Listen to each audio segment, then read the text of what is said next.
ఆ అత్యున్నత స్థాయి అధికారి అవినీతి నిరోధక శాఖ అధికారులకు చిక్కడంతో మంత్రికి షాక్ తగిలిందట.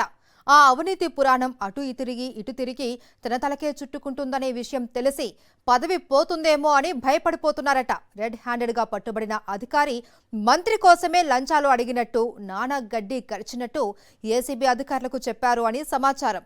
ఇంతకీ ఎవరా మంత్రి, ఏమ కథ?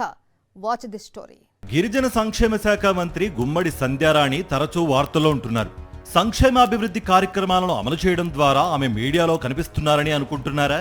మీరు అలా అనుకుంటే తప్పులో కాలేసినట్లే. ఆమె వార్తల్లో వ్యక్తి కావడం వెనుక అసలు స్టోరీ వేరే ఉంది. ఆ వివరాలు ఇప్పుడు చూద్దాం. ఎవరు చెప్పారో ఏమో గాని ప్రతిపక్ష నేత వైఎస్ జగన్ మీద విమర్శలు చేస్తే చాలు మంత్రి పదవి భద్రంగా ఉంటుందని గుమ్మడి సంధ్యారాణి భావిస్తున్నారట. ఈ నేపథ్యంలో ఆమె నిత్యం ఏదో ఒక అనుచిత వ్యాఖ్య చేస్తూ పొద్దుపుచ్చుతూ వచ్చారట. మాజీ ముఖ్యమంత్రి జగన్ను విమర్శిస్తూ ఉండడంతో ఇక తాను ఆడింది ఆటగా పాడింది పాటగా సాగిపోతుందని భావించిన ఆమె గిరిజన సంక్షేమ శాఖలో ప్రత్యేక కౌంటర్ ఏర్పాటు చేసి తన కుమారునికి బాధ్యతలు అప్పగించేశారట. అంటే తన తరపున షాడో మంత్రిని ఏర్పాటు చేసుకున్నారన్నమాట.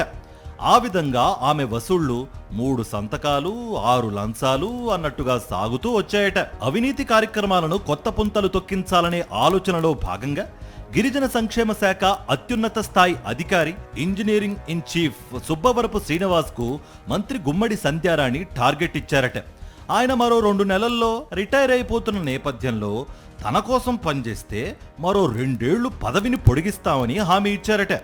దాంతో ఆయన దూకుడుగా పనిచేయడం మొదలుపెట్టారని, మంత్రి చెప్పిన అవినీతి పనులు భారీగా చేసేస్తూ వచ్చారని సమాచారం. ఈ క్రమంలో కృష్ణరాజు అనే కాంట్రాక్టర్ వద్ద నుంచి ఈఎన్సీ శ్రీనివాస్ 5 కోట్ల రూపాయలు లంచం డిమాండ్ చేశారు. ఆ మేరకు లంచం ఇస్తేనే గిరిజన సంక్షేమ శాఖ చెల్లించాల్సిన 50 కోట్ల రూపాయల బిల్లుల్ని ఆ కాంట్రాక్టర్కు చెల్లించడం జరుగుతుందని చెప్పాడట. ఈ నేపథ్యంలో కాంట్రాక్టర్ కృష్ణరాజు 25 లక్షల రూపాయలు ఈఎన్సీ శ్రీనివాస్ కు ఇస్తుండగా ఏసీబీ అధికారులు రెడ్ హ్యాండెడ్ గా పట్టుకున్నారు.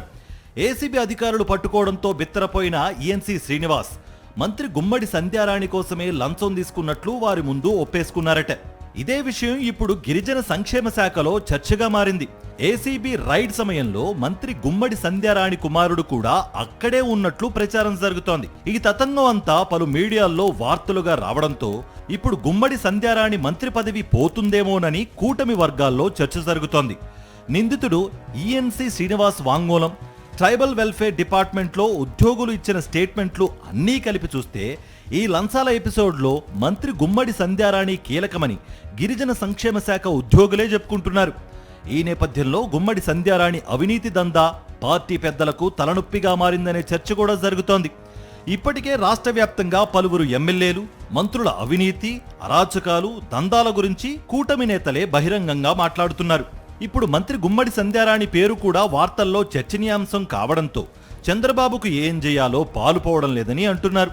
గుట్టుచప్పుడు కాకుండా కూటమి మంత్రులు, ఎమ్మెల్యేలు పనులు చేసుకుపోకుండా పార్టీ పరువు తీస్తున్నారని కూటమి పెద్దలు ఆవేదన చెందుతున్నారట. సాలూరు నియోజకవర్గంలో గుమ్మడి సంధ్యారాణి అంటే గిట్టని మాజీ ఎమ్మెల్యే బంజ్దేవ్ తన అనుచరులను అలర్ట్ చేసి మంత్రి సంధ్యారాణి అవినీతి బాగోతాన్ని అధిష్టానానికి పంపించారని సోషల్ మీడియాలో మరొక వార్త వైరల్ అవుతోంది.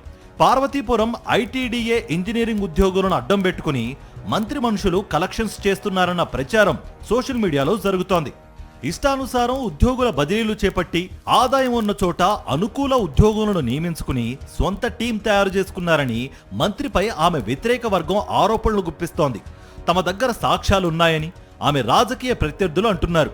ఈ నేపథ్యంలో రానున్న మంత్రివర్గ విస్తరణలో తన మంత్రి పదవి ఊడిపోతుందేమోననే బెంగ గుమ్మడి సంధ్యారాణిలో స్పష్టంగా కనిపిస్తోందని టీడీపీలో చర్చ సాగుతోంది. ఈ వ్యవహారం మంత్రి గుమ్మడి సంధ్యారాణికి రాజకీయంగా పెద్ద దెబ్బేనని రాజకీయ విశ్లేషకులు అభిప్రాయపడుతున్నారు. దాంతో ఆమెను మంత్రిగా కొనసాగిస్తారా లేదా అన్న టాపిక్ ప్రస్తుతం రాష్ట్ర రాజకీయాల్లో హాట్ టాపిక్ గా మారింది.